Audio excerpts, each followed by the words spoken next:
Hi Kiwi, and welcome back to a new episode of Nine Souls. We are picking up where we left off in the last one. Technically, I am still using the dev-provided save file to backtrack for the footage that I lost. Unfortunately, if you missed it in the last episode, I did lose about an hour to 2 hours worth of footage that I had recorded. And my intent with this episode is to backtrack, show what what is missing from the previous episode, show what I lost effectively, but probably in a more abridged state. And then for the bits that were voice acted, I'm actually just gonna replay I'll try and match the audio that I recorded through the gameplay, or I'll try and overlay the audio that I recorded in the bit that was lost with the gameplay footage here. So here's our medicinal citrine, an orange tinted ore. People once mixed it with wine, believing that it would strengthen the body. However, taking it in large quantities is harmful. And then, so what we'll do is we've got the rest of the Apeman quest line to finish in this episode. We've got the last bit of buying out of Chiyou's shop, and technically I did find one bonus jade in this area, but I think I'll skip it since they have it on the other save file and I'm not going to be using it for this bit here. So let's go ahead and head back to town and go through the bit of Shenong dialogue. What I'm going to do is I'm basically going to things may be slightly out of sync, but what I'm going to try and do is record the in-game audio and take the from this live recording. I'm going to take the in-game audio from this live recording, and then I'm going to overlay that with the commentary that I recorded for these bits of progression that I don't have here. So if things are weirdly edited a little bit around these character dialogues, that's why. Bear with me. It'll only be for this episode and possibly the next episode, depending on if I decide whether I want to re-record that or not. But with all that said, here we go. All right, let's go ahead and give Shenong this poison and start off the episode by just running my throat through a cheese grater. Here we go. Not the first voice I wanted to do, but here we are. Oh gosh, I mean, in the last episode, I was getting so mixed up between these two guys' voices. They just kept blending into each other. Anyway. It goes like this, right? My name is Shenong. P-U. P-U. What is that disgusting odor? Really? I think it smells pretty good, to the point where I'd want to try it if it wasn't poisonous. People have always been divided on this plant. Some think it smells nice, others think it's nasty. Smelly and bitter, too. Anyone who likes the smell must have some serious issues. Here we go, medicinal citrine. What do you got to say about this, Shenong?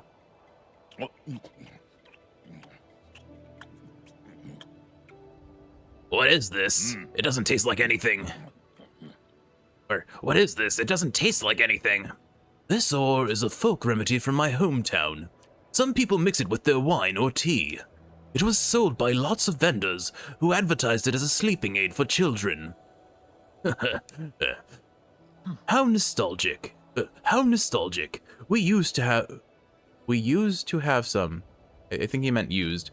How nostalgic. We used to have some at home. I eventually learned about its poisonous properties, but my parents were adamant. Shenong, are you okay there, bud? Mom kept telling me how expensive it was and wouldn't throw it away. I almost ruined our... Shenong? I'll just let the sound effect play that. I'm going to choke on my own saliva trying to snore. He's sleeping like a baby. It's a good thing I secretly threw that remedy away back then. It's a good thing I threw away that remedy. I secretly threw away that remedy back then. Tickle in the throat from that. All right. Yeah, definitely. Like, Shenong is definitely one of those voices that I can't sustain for long periods of time, but I can make it work.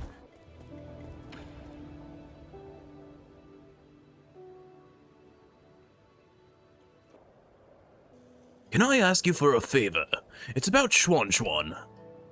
No, I don't clean up other people's messes. You need to stay and take care of him. Take him back to your people for me. Ha, my people? Even if I really wanted to return, they won't welcome me back. I lost my voice there for a second. Okay, this is going great. You know full well that's wrong. You're just angry. Remember, once you miss that kind of chance, it doesn't come back.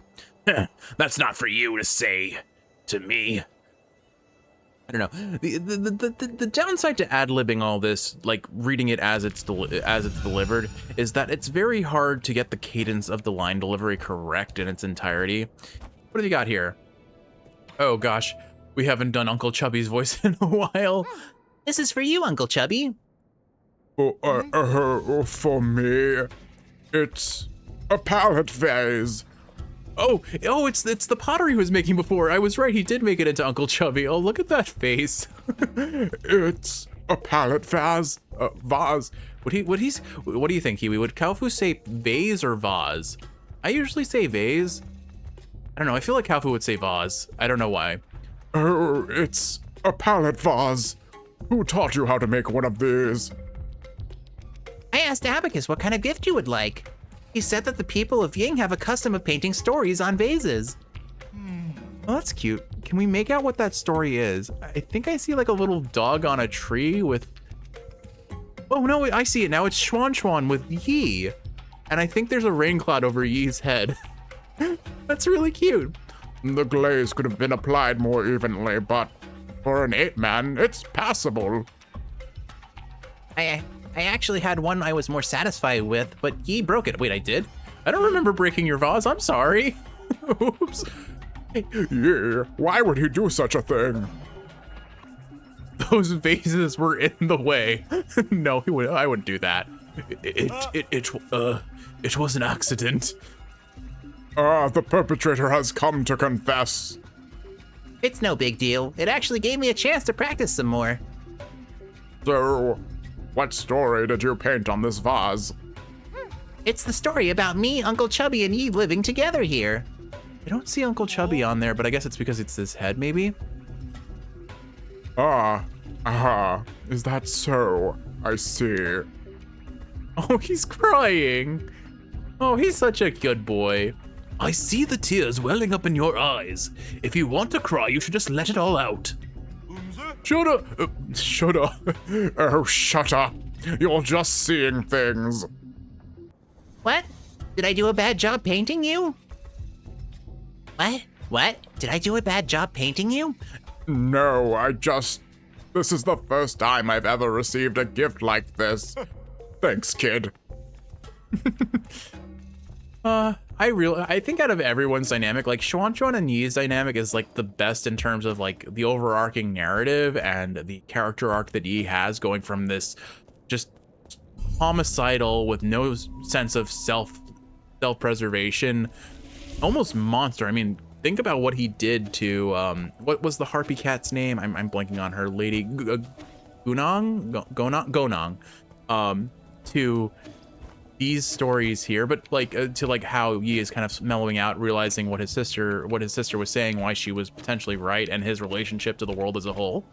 But the relationship between Kalfu and Xuan I enjoy almost as much, if not more, just because it's really sweet. Just Xuan being this sponge for information, intelligence, and progression, and like crafting, and one of the greatest craftsmen in the world, self-proclaimed, mind you, almost taking him on as an apprentice.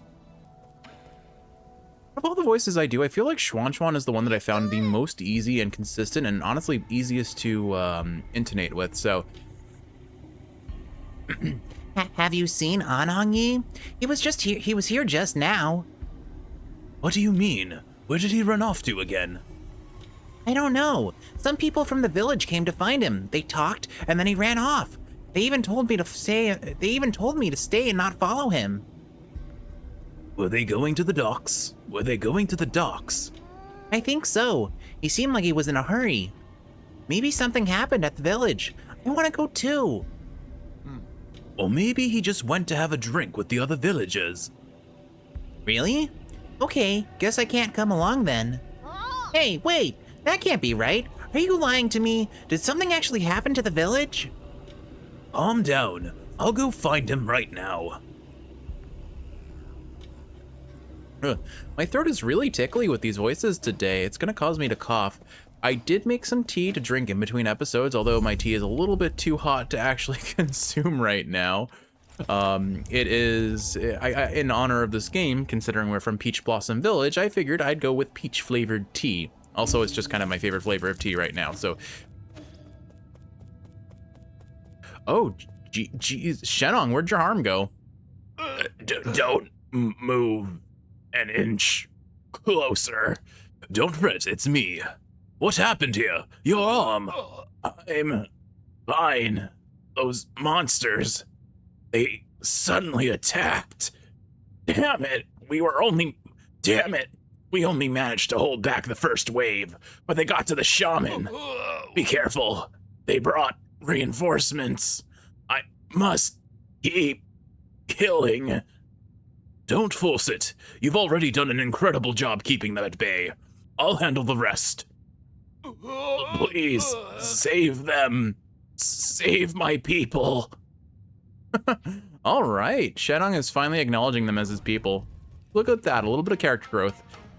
All right, real-time Jeff is back, and we're gonna try and beat this wave. I figured I'll record live commentary for here because the previous existing dub where I'm kind of commenting real-time on what I'm fighting just doesn't make sense. But I will comment on some of the things that we kind of left hanging from the last episode. So first and foremost, I left off the last episode talking about some of the cool crafty things we've been doing. So most importantly, Kiwi finished a 6-month-long blanket crafting project, a king-size bed blanket themed around the Buffalo Bills, which is her brother's favorite football team. I know next to nothing about football, so I have no real opinions on it beyond, my goodness, what an incredible crafting project you've accomplished, Kiwi. I'm so proud of you. Someone who started from like struggling to get single crochet down to now is making entire blankets.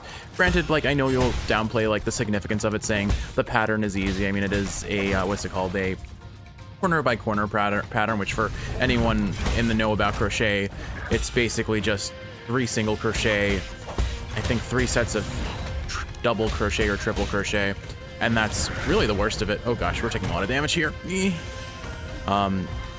So sure, if you want to call it simple, so be it. I took out both those snipers really fancy at the same, like one after the other. That felt pretty fancy. Anyway, but I don't know.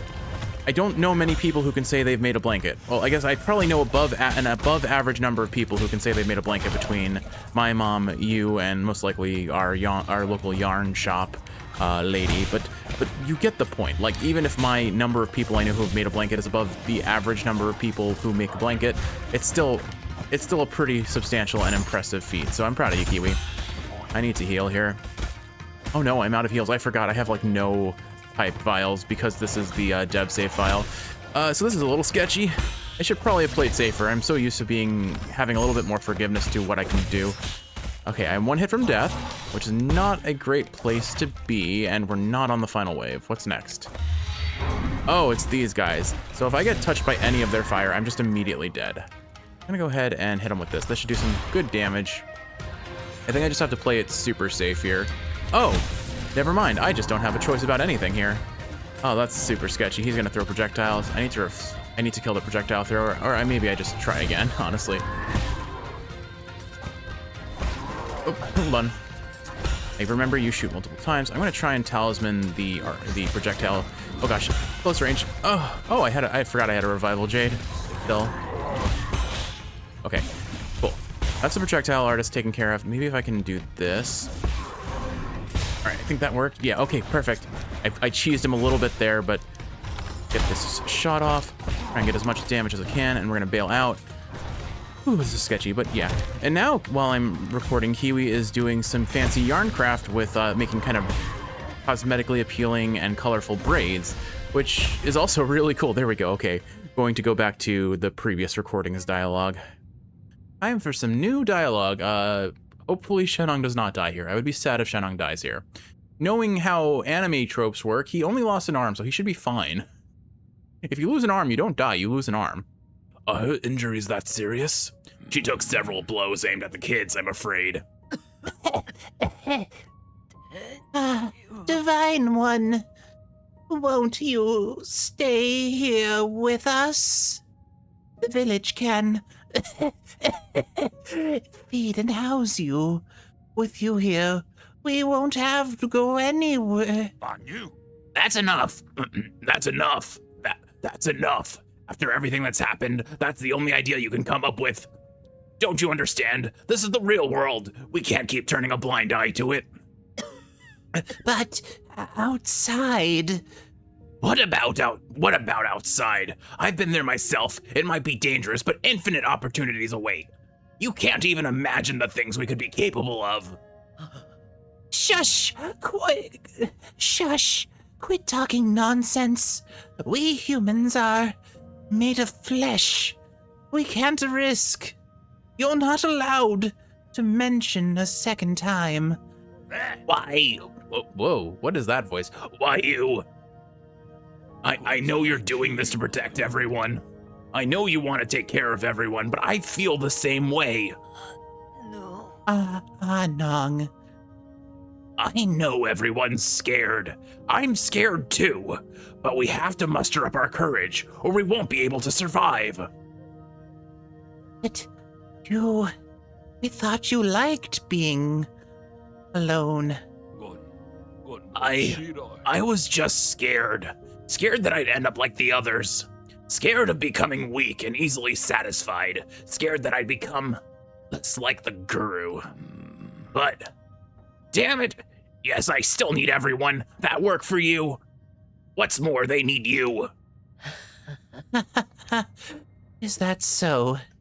You've grown so much in the blink of an eye.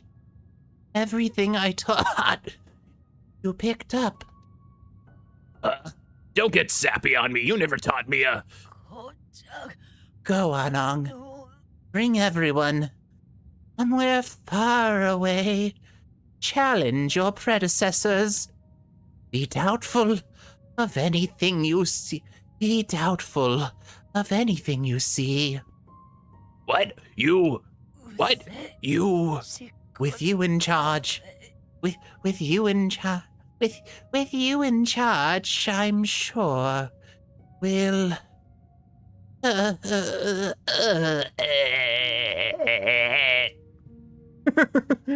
She's gone. Oh, she's gone. Yeah. I wasn't quite dead yet, you guys. Thanks for writing me off so soon. I'm just taking a little nap. All right. Well, I guess Shenong becomes the new leader of the village. Anong. What should we do next? Where do we go? You, Xuan. I've recently traveled to many places and never knew the world was so vast. I just want you all to be able to see it too. I don't know where to go either, but I'll lead the way. All that I learn and all that I see will be yours to know. Who could have imagined that one day you'd be their leader? Sorry, drinking buddy. It's gonna be a while before you'll get to drink my brews again. I should have quit drinking that wine of yours ages ago. That wasn't quite right. Hold on. I should have quit drinking that wine of yours ages ago. Have you actually thought it through? You're going to have to interact with a lot more people than you've been used to. Beats being alone and unable to do anything. I just hope that one day we won't ever have to turn to gods like you again for help. But, thank you. Thank you for everything.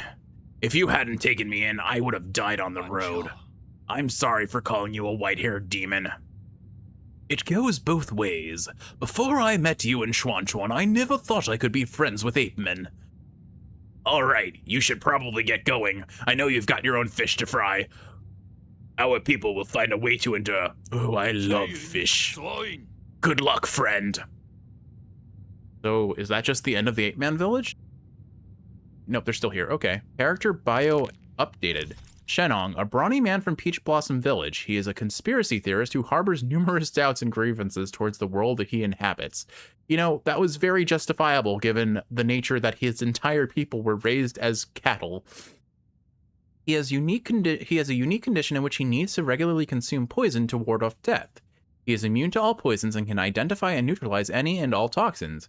In the end, he learned to use his talent to help others and become the leader of Peach Blossom Village. He is known by later generations as the Great Shenong. Interesting that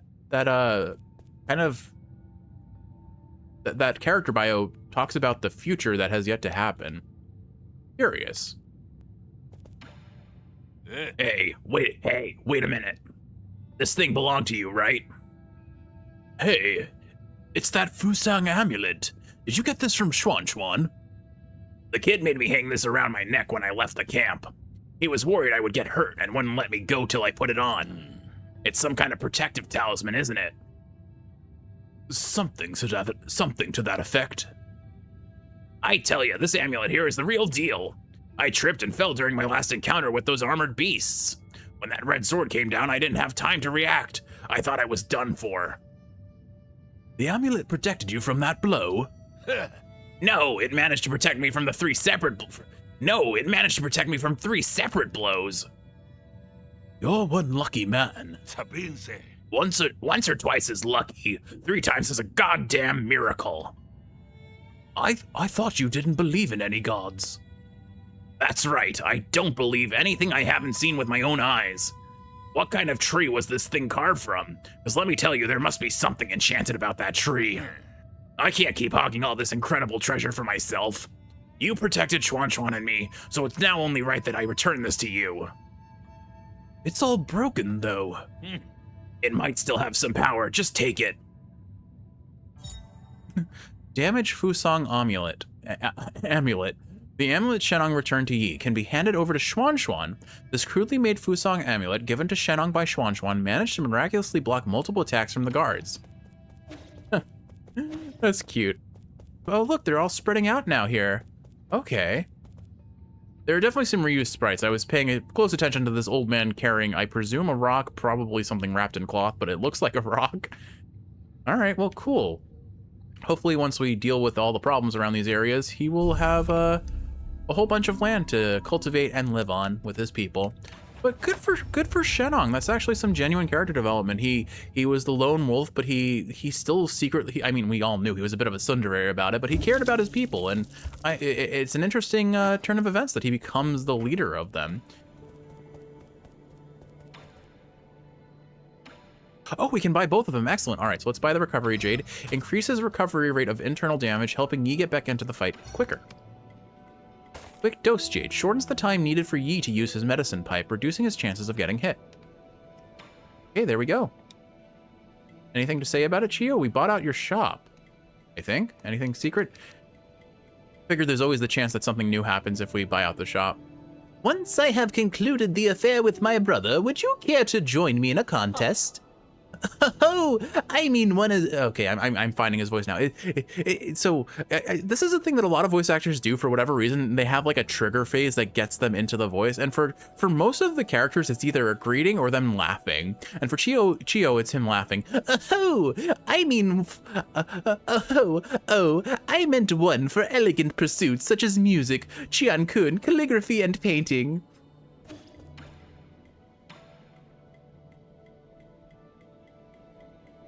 Hand over the damaged Fusang amulet. I keep calling it amulet. Amulet. Huh? Why is the amulet back with you again? I thought I told Anang to wear it. I thought I told you to wear it. It's not that. I saw Anang. It's not that. I saw Anang trying to leave in a hurry. I thought something big was happening. I was really scared for him, so I gave him the amulet. It's fine. I don't mind. I didn't expect it to actually prevent a disaster. Back when I was wearing it, I could feel a warmth in my chest. That must have been the power of the Fusang Yi. This could be just a series of coincidences. How would you tell the difference? There's a rock inside this wooden amulet. Did you put it there? What is this? Let me see. What is this? Let me see. That's not a rock, it's a Jin medallion. Wow, we found hidden treasure inside it? See, something good happened again. This is a bit uncanny. Is it like money? Jin medallion. A Jin medallion hidden in the Fusang amulet. It may have been a minor secret stash. Can be recycled at the 3D printer for Jin. Again, I think we've spent Jin on basically everything we can, so at this point, I'll just keep it as a novelty item. Anyway, most of my collection has been exclusively purchased by you, Yi. I now have all the requisite Jin, all thanks to you, Sir Yi. However... I knew this was coming. What's your request this time? Oh, how shameful of me to have Sir Yi see right through me. Please allow me to explain how this matter came to be. Do you recall the soul-severing blade you brought me? I believe the weapon could accomplish great things. However, it was rendered useless the moment I tried to use it. That dagger was still intact even after Shanghui exploded.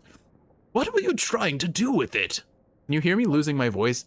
It's unfortunate. It's right at the start of recording, and we just had nothing but Yi and Shenong, and especially Shenong. Like I call him, he is a cheese grater to my throat, and it kind of sets the stage for poorer voice acting all around as I start to lose my voice. Thankfully, I don't have any like voices I expect to be difficult at this point, and the back of the throat voice like Yi and Shenong, like Yi's voice will be affected a little bit, but Chiyou, Xuan, Kaofu, they use either chest or more nasal voices, so they're not affected in the same way. They still affected a little bit, mind you, but not nearly as bad. Why, to save my brother, of course. All in all, I am now in urgent need of a tool sharper than that dagger. After some investigation, I think that a weapon held by a celestial enforcer located in the warehouse might do the job. Another elite hello. Another elite guard from the Celestial Legion. They're really not easy to deal with. I know all too well how difficult the task is, which is why I have no choice but to come to you. Fine, I'll do it. Just tell me where I should go and what I'm looking for again. It's in the inner warehouse. Look for the Celestial Enforcer's weapon, also called the Firestorm Ring. We already have that. Oh, as expected of Sir Yi to return completely unscathed. I never left. Unscathed. Sure, let's call it that. This texture. Oh, a sharp featherlight blade emitting surges of energy like thunder. Magnificent. This weapon will definitely put a hole in my brother's chest. I'm sorry, what? What? Well, I guess we're on the same page, Yi. What? I'm sorry, what are you going to use it for? Oh, why, how else does one use a weapon? I have been collecting Jin and weapons to arm myself in battle against Xingqian. You want to kill your brother? Why? The word kill could be more precise. Oh, okay. The word kill could be more precise. We synthetic beings have no heartbeat. I just wish for my brother to cease all functions. So you mean kill? You never said you hated him. Hate him? Not in the slightest. The heavens and earth bear witness to my fraternal love. As you must know, synthetic beings like my brother and I are ruled by our locomotion and not our mortality. In the same way, the fate of my brother can't be defined by signs of life or death. Is that because you don't want him to be under the control of others? Yeah, I should probably rest my voice after this episode. Take some time with the tea, you know? I'm definitely losing it a bit. Oh, hello. Is that because you don't want him to be under the control of others? Like you said, he who is unable to live for himself is a dead man walking, right? To think that you and I have developed such rapport in our short time together. It's a pity that for centuries both of us gazed in the same direction, yet he never understood that poem. My brother and I, we differ from one another. But that doesn't matter. Anything beautiful would rather perish with dignity than endure in silence. You know better than me how tough Xingqian will be to deal with. And besides, I thought you hated violence. The road ahead may be treacherous. Licorice? The road ahead may be treacherous, but for my brother I shall press on without hesitation. Such an important matter cannot be left for others to resolve. All my preparations are complete. I shall take my leave soon. I cannot express the immense gratitude I have for your assisting and housing me, Sir Yi. I can't stop you, but it's best to be careful. Sounds like Chiyou is on his way out of the house. A shame. Yeah, there's nothing left to purchase from him. Anything else to say, buddy? Once I have No, we already... This feels like a death flag, Kiwi. Once I'm done with the problem, let's do something together. Chiyou's gonna die, isn't he? Oh, I really hope he doesn't die. He's one of my favorite characters, hands down, in this game. Like, all of the characters are, like, there are a few characters, like, the Sauls are a little bit one note in a lot of ways, but the characters that live in the pavilion really grow on you with the time you spend with them. All right, Kiwi, there we go. In theory, I have recouped every bit of footage that was lost from my little mishap. So we're gonna head back to that point of no return in the research district and go from there. And yeah, I know it's gonna be maybe a little bit off in terms of the video and audio syncing up fully appropriately, but I wanted to preserve my throat so that it's fully ready for what's to come. So with all that said, Kiwi, I hope you're looking forward to that. I hope you're resting well, and if you're awake, I hope this is helping you fall asleep. If you're sleeping, I hope you're sleeping well. I love you. Look forward to the next part. See you then.